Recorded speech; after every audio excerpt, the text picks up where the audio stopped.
ఎప్పటికప్పుడు కొత్త శాస్త్రీయ పద్ధతుల ద్వారా దిగుబడులు పెంచుకోవటం, పంటలను తెగుళ్ల బారి నుండి రక్షించుకోవటం మరియు ఇతర వ్యవసాయ రంగ పరిజ్ఞానం అందించటం మా ప్రాధాన్యతగా ఉంది. ఈ కార్యక్రమంలో భాగంగా ప్రొఫెసర్ జయశంకర్ తెలంగాణ రాష్ట్ర వ్యవసాయ విశ్వవిద్యాలయ శాస్త్రవేత్తల సహకారంతో వీడియో కాన్ఫరెన్సుల్ని నిర్వహిస్తున్నాం.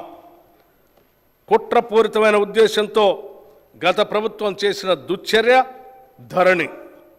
చాలా సంవత్సరాల కాలంగా భూమిపై సర్వ హక్కులు అనుభవిస్తున్న కొందరు రైతన్నలకు వారి భూమి వారికే కాకుండా చేసింది ధరణి.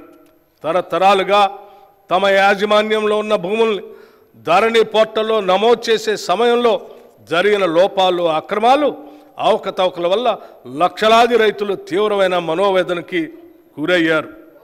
ఆ పొరపాట్లను సరిదిద్దేందుకు ప్రభుత్వ కార్యాలయాల చుట్టూ తిరిగి వేసారిపోయారు.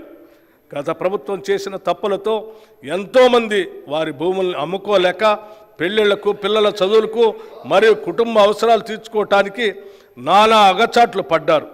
లోపభూయిష్టమైన ధరణి నిర్వహణ వల్ల చాలామంది రైతులకి అందవలసిన రైతు బంధు, రైతు బీమా వంటి ప్రభుత్వ పథకాలు కూడా అందక నష్టపోయారు.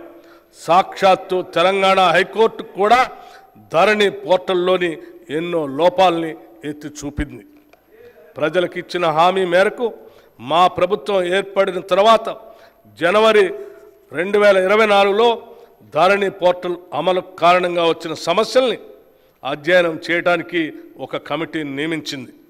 ఆ కమిటీ సూచనల మేరకు మొదటి దశలో పెండింగ్లో ఉన్న దరఖాస్తులను పరిశీలించి పరిష్కరించడానికి స్పెషల్ డ్రైవ్ను ఈ సంవత్సరం మార్చి 1 నుండి మార్చి 15 వరకు జిల్లా కలెక్టర్ల ఆధ్వర్యంలో చేపట్టాం. మార్చి 1, 2024 నాటికి 2,26,740 దరఖాస్తులు పెండింగ్లో ఉండగా 1,22,774 కొత్త దరఖాస్తులు వచ్చాయి. మొత్తంగా ఉన్న 3,49,514 దరఖాస్తుల్లో మార్చి 1 నుండి నేటి వరకు 1,79,143 దరఖాస్తుల్ని పరిష్కరించాం. నేటికి ధరణిలో 35 లావాదేవీలకు సంబంధించిన మాడ్యూల్ని, 10 సమాచార మాడ్యూల్ని అందుబాటులోకి తీసుకురావడం జరిగింది. ఈ మాడ్యూళ్ల వల్ల క్షేత్రస్థాయిలో ఎదురవుతున్న ఇబ్బందులకు కొంతవరకు పరిష్కారం లభిస్తుంది. మేము ధరణి సమస్యల పరిష్కార పురోగతిని ఎప్పటికప్పుడు కలెక్టర్లతో సమీక్షిస్తున్నాం. ధరణి కమిటీ పూర్తి అధ్యయనం అయిన తర్వాత శాశ్వత పరిష్కార దిశగా తగిన చర్యలు తీసుకుంటాం. మన రాష్ట్ర జనాభాలో 47.3% ప్రజలు వ్యవసాయంపై ఆధారపడి జీవనోపాధి పొందుతున్నారు. కానీ మన రాష్ట్ర ఆర్థిక రంగంలో వ్యవసాయ మరియు సంబంధిత రంగాల వాటా 15.8% మాత్రమే. ఈ రంగం యొక్క వాటా పెరిగినప్పుడు రైతుల ఆర్థిక పరిపుష్టికి దారితీస్తుంది.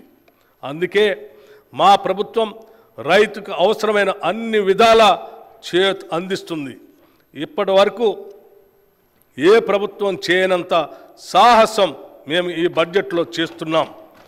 మొత్తం ప్రతిపాదిత బడ్జెట్లో సింహభాగం అంటే 72,659 కోట్ల రూపాయలు వ్యవసాయ రంగానికి ప్రతిపాదిస్తున్నాం.